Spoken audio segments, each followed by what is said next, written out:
Savannah baby.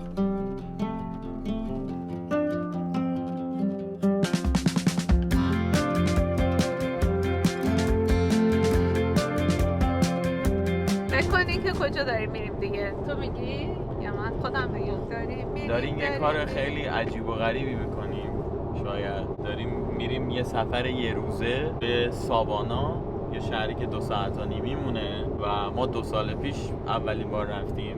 خوشمون اومد. موقع 4 ساعت فاصله داشتیم. گفتیم حالا که اومدیم اینجا و فاصله‌مون کم شده بیشتر میایم، ولی هرگز دیگه نیومدیم. دیگه دیروز یه دفعه به سرمون زد، گفتیم بذار بریم. درست فشرده میشه ولی بذار بریم یه روزه اونجا یه چند ساعت باشیم و یه ذره یه تجدید خاطره‌ای بکنیم و برگردیم. برای اولین بار که اومدیم خیلی حس خوبی داشتیم بهش، یعنی اصلا همین که به شهر رسیدیم خیلی حال کرده بودیم از جوش، از نوع پوشش گیاهیش، از فضای تاریخی و قدیمیش. خیلی چیزایی بود که جذبمون کرد و بعد دیگه آره دیگه سام داستانو گفت که کلا موو کردیم به فلوریدا دیگه. این مدت هم فرصت نشد و خب اینقدر تو شهر و اطراف خودمون جاهای جالب بود برای گشتن که واقعا وقتمون یه جورایی پر بود. به هر حال امروز تصمیم گرفتیم که یه سفری یه روزه به سوانا بریم. مهرکوچولو هم خوابه، ما فقط یه کافی و یه دونه یه چی گرفتیم، یه نون بنانا برد آره از استارباکس گرفتیم و به عنوان صبحونه خوردیم و دیگه حالا بریم اونجا ببینیم که برنامه چجوری میشه. با ما باشین.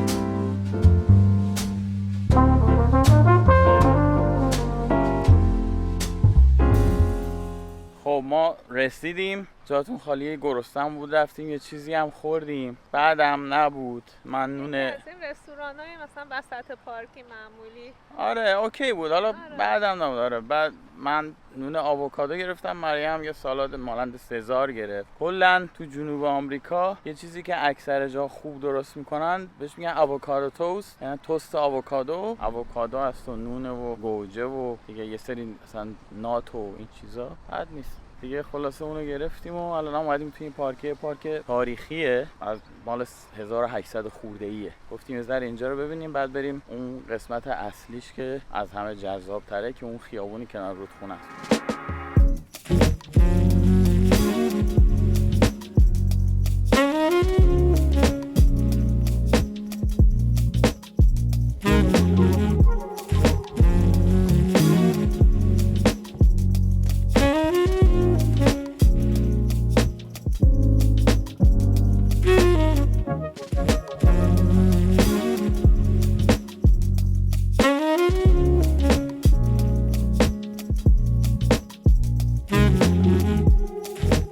جاده دریا خودم بود و این جاده رودخونه‌شه، ولی خب خیلی قشنگه. آره خیلی قشنگه، وایبش خیلی خوبه. جالبه این قدیمی بودن ساختمونا و اینا خیلی خوشگله. قدیمی چند صد ساله و اینا روبروی رودخونه و این همه توریست، این ترکیب خیلی قشنگ شده.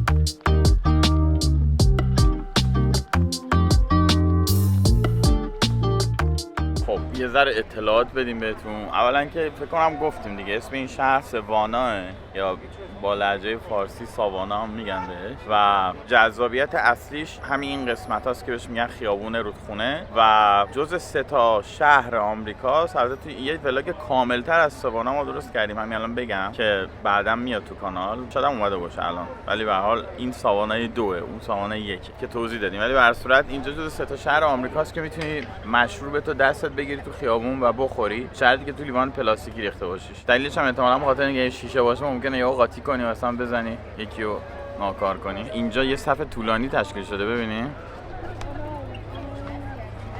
از آدمایی که وایسادن برن تو این کشتی میره رو آب و حالا مثلا یه ذره دور میزنه و اینا، جالبه. ولی کلا شهر جالبیه، مخصوصا که توی ایالتی قرار گرفته که خیلی مثلا معروف نیست به توریستی بودن، خیلی ایالت توریستی نیست. برای همین ساوانا مثلا یه چیز متفاوتیه توی ایالت جورجیا که بیشتر صنعتیه و اینا، خیلی توریستی نیست. ساوانا متفاوته، کاملا توریستیه و مثلا جالبه و کلی فیلم اینجا ضبط شده. آره، کلی فیلم‌های مختلف هالیوودی اینجا ضبط شده. جنیفر لوپز هم اینجا مثل که یه چیزی داره، یه ویلایی داره. آره، حالا همونطور که سام گفت توی اون ولاگ اول از خونه‌های تاریخی و قدیمی شهر فیلم زیاد پر کردیم. مثلا خونه‌هایی هست که هر کدوم صاحباش مشخصه. مثلا میگه این 200 سال پیش نمیدونم اولین دکتر این شهر خونه اون بوده، یکی اولین پستچی این شهر. مثلا خیلی جالبه و هنوز به همون شکل مونده. بسش رو رت میدن شبانه به عنوان. بعد اینا خب خیلی هم به تاریخشون برخلاف ما یعنی خوب نگهش داشتن. مثلا یه خونه 200 ساله یعنی کوچکترین چیزایی که مثلا قدمت داره رو قشنگ نگه می‌دارن و ازش یه چیزی در میارن. آره جالبه این. ولی خب حالا با توجه به اینکه یعنی دید ما اون موقعی که مثلا جورجیا زندگی می‌کردیم اومدیم اینجا و الان که تقریبا 2 سال فلوریدا زندگی می‌کنیم و اومدیم یه ذره مدل دیدمون فرق کرده. اون موقع دیگه برامون خیلی کلا شهر قشنگه، ولی اون موقع برامون خیلی جذاب بود چون از جورجیا می اومدیم، از آتلانتا می اومدیم. الان چون فلوریدا خب خیلی توریستی تره و اینا مثل اون موقع نیست برامون، ولی همچنان جالبه. ولی اون موقع مثلا دیگه خیلی میگم اون موقع برامون خیلی جالب شده بود تو آمریکا یه همچین جایی. خصوص این پوشش گیاهی این درختای خاصش، مثلا اولین بار که اومدیم من خیلی با تعجب نگاه می‌کردم. حالا اونجا اصلا کنار خونه‌مون مثلا از در میریم بیرون از این درخت‌ها زیاده دیگه، یکم لوس شدیم. آره. بعدم من هنوز تو حس این بودم که فلوریدا ایالت مرطوبی و موهای من به خاطر فلوریدا اینجوریه، با اعتماد به نفس تمام امروز سشوار کشیدم، گفتم دیگه امروز راحت بلاک پر می‌کنم، موها مرتب و ولی ذهن خیال باطن منم اینجوری دیدم رطوبت از شهر ما خیلی بیشتره. آره، شهر ما چون خب دور و برش خیلی بازه، برای همین خیلی باد میاد، اونقدی رطوبت نمیمونه با اینکه دریا داره و اینا.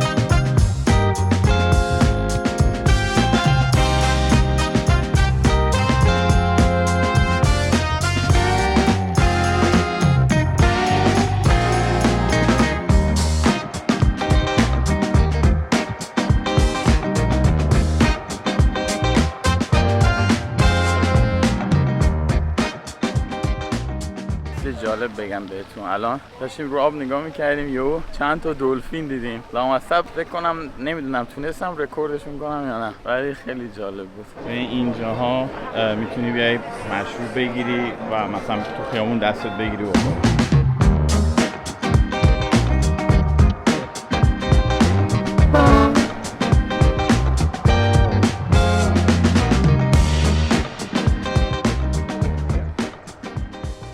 این اتوبوسه گوست تور اسمش، تور ارواحه، میبره محله‌های قدیمی تو شب میترسونتتون. آقا ما یه تصمیم گرفتیم شما هم شاهد باشید. تصمیم کبرا. آره. داشتیم الان راجع به این صحبت می‌کردیم که حالا مثل امروز یه ذره اونجوری که می‌خواستیم پیش نرفت، ولی کلاً داشتیم میگفتیم که اگه ما بتونیم صبحای زود مثلا از خونه بزنیم بیرون روزای تعطیل، حالا در طول هفته که ما هم مثلا هفتینا بیدار میشیم صبح، حالا زودترم اگه بیدار شیم بهتره، ولی حالا اوکیه. ولی در آخر هفته ما اگر بتونیم ساعت مثلا 7 از خونه بزنیم بیرون، می‌تونیم سفرای یه روزه خیلی باحالی بکنیم به فاصله 2-3 ساعته. مثلا یه جوری بریم که ساعت 9-10 برسیم به مقصد تا ساعت مثلا 7 تا 8 شب قشنگ یه نصف روز بودیم، مثلا لذتشو بردیم، بعدم دیگه لازم نیست به دردسر این که بخوام بری هتل و بعد لباس اضافه بیار و چمدون بپیچو این داستانا نمیصرفه، اصلا نمیارزه. حالا هزینه‌هاش هم جای خودش. خلاصه که داشتیم این فیلم کردیم که اگه بتونیم این کارو بکنیم چه سفرهای باحالی میتونیم بریم، چون به فاصله 2-3 ساعتی ما خیلی جای قشنگی هست که آدم بره بگرده. حتی 1 ساعتی. آره یعنی دیگه حالا نهایتا تا 3 ساعت اینا. بعد خب خیلی حال میده، یه روزه میری برمیگرد، مثلا روز یک شنبه هم داری به کارات برسی و خب هزینات خیلی کمتر اگه نخوای جا بگیری مثلا تو آمریکا و دردسرات هم خیلی کم. چمدون نمی‌پیچی، یه دست لباس برمی‌داری، حالا یه ذره یه دونه تیشرت چیزی هم زاپاس برمی‌داری. اینجا اینه که از صبح زود همه چی اکتیوه، همه فروشگاه از مثلا 7-8 صبح بازن. یه قشنگ صبح که بری به همه چی میرسی. حالا تو ایران مثلا 9 و 10 همه جا کم کم باز میشد. حالا شاید حالا نمیدونم الان شاید فرق کنه ولی فروشگاه اینجوری بود. صبح فروشگاه آره خب چون آدما اغلب زود بیدار نمیشه، ولی آره مخصوصا تو آمریکا که اصلا عادتشونه ملت زود بیدار میشن زودم میخوابن، مغازه هم به همون نسبت زود میبندن. حالا اینجا که توریستی و دیرتر، ولی اغلب دیگه مثلا 7 و اینا میبندن. برای همین خب چیکاری آدم بیشتر، یعنی تو سفر مفیدت تا 7 و 8 شبه. حالا اگه توریستیک وایب داشته باشه یه ذره بیشتر، ولی خب دیگه خیلی مهم نیست اگه شما از صبح اومده باشی. حالا اگه اینجا از 7 صبح تا 7 عصر تو مفید و افیشنت بگذرونی خیلی عالیه دیگه، خیلی از زندگی میتونی استفاده کنی، مثلا ساعت 10 شب هم بخوابی. دقیقاً. خلاصه که حالا ما این قول رو به خودمون دادیم، شما هم شاهد باش ببینیم میتونیم بهش عمل کنیم یا نه. با این برنامه‌ای که گفتم کلا خیلی جالب میشه. ما که صبح هم بیدار میشیم زود دیگه، حداقل یه استفاده‌ای ببریم. برای بیشتری میتونیم بریم. به نفع شما هم میشه دیگه، ولاگای بیشتری درست کنیم. اطراف خونه خودمون، چون خونه ما دقیقاً وسط جنگله، اصلا صبحای زود یه حال و هواییه، یعنی صدای پرنده ها میاد، هوا عالیه، گاهی یه نم بارونی هم قبلش زده، اصلا فوق العاده است. یعنی گاهی من با خودم فکر کنم هیچ جا نریم، مثلا همین دور و بر یکم پیاده روی کنیم کلی. دقیقاً. من حالا ما در طول هفته از پشت پنجره صبح زود که خب بیدار میشیم، از پشت پنجره نگاه میکنیم، افسوس میکنیم، میگیم حیف که الان سر کارم. آخر هفته به همین دلایل بی برنامگی که گفتم نمیرسیم که بریم ازش استفاده کنیم. برای همین امیدوارم دیگه از به بعد یه تغییری حاصل بشه.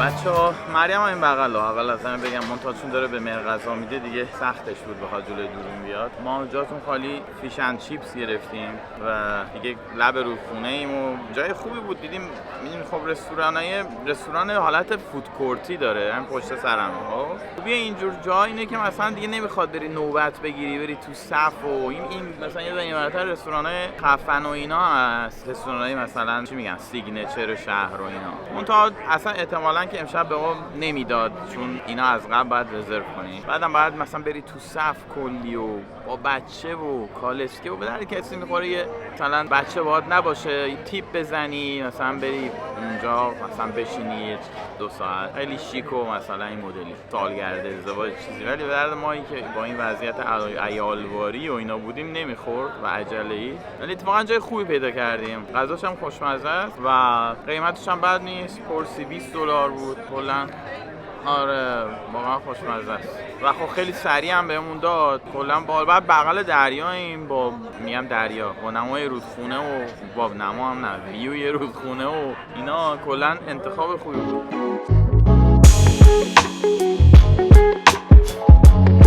خب بچه‌ها اینم از امروز. به ما که خوش گذشت، امیدوارم که تونسته باشیم این حس رو با شما هم به نحو احسن تقسیم کرده باشیم. احسنشو خیلی غلیظ گفتی. سفر یه روزه بود، اوکی بود. میدونی اولین بار بود داشتیم تست می‌کردیم اینو، ایدئال نبود ولی خب خیلی چیزا دستمون اومد که سری بعد میتونه بهترش کنه. حداقل فهمیدیم شدنیه. آره واقعا شدنیه و مخصوصا اگه زودتر بیایم بیرون از خونه خیلی بهترم میشه. اصلا تجربه باعث شد که به این نتیجه رسیدیم که خیلی جای دیگه هم میشه رفت که فکر می‌کردیم یه روزه نمیشه رفت. هر صورت که اینجا هم جای باحالیه، واقعا وایب کنار رودخونه خیلی وایب قشنگیه و آدم واقعا دوست داره ساعت‌ها بشینه لذت ببره. حالا اگه تایم بیشتری داشتیم یه سری مثلا جاهای دیدنی دیگه هم هست و تاریخی و اینا که آدم میتونه بره، میشه کشتی رو آبش رو رفت، تور کشتیش رو رفت و اینا. اون تا برای حالا این مدت کمی هم که ما بودیم بازم خوب بود، خوش گذشت بهمون. به ویژه که یه چیزام بود، تجدید خاطره‌ای هم بود از سری قبل که اومده بودیم 2 سال پیش. حتی یه بار رد شدنی از اینجا رد شدیم ولی خب خیلی نبودیم دیگه. یه جورایی بار سوم میشه. آره ولی اون دفعه واقعا نرسیدیم خیلی باشیم توی اینجا، فقط شب خوابیدیم رفتیم. سری قبل مهرکوچولو توی چیز بود، این کریرا. آره راست میگی. آره تو کریرا بود، هنوز شیر میخورد، کوچولو بود، بیبی بود. یعنی 1 سالیناش بود تقریبا. ولی خب دیگه این سری بزرگ شده و بزرگ بارون هم گرفت. الان منتها خوابیده رو شونه من. بدو غزلو بخون که بارون داره. تا دیگه من نخوابوندمش تو کالسکه که بیدار شه. دیگه بالا میبینی آسمون هم چیز نیست، خیلی ابر نی ولی داره بارون میاد. داره بارون میاد، سریع بریم به ماشین برسیم. آره حالا بر صورت که امیدوارم که شما هم لذت برده باشین و اگه اینطور بوده یادتون نره با دیگران به اشتراک بذارین، کانالمون رو سابسکرایب کنین و تا برنامه دیگه خرد یارمون.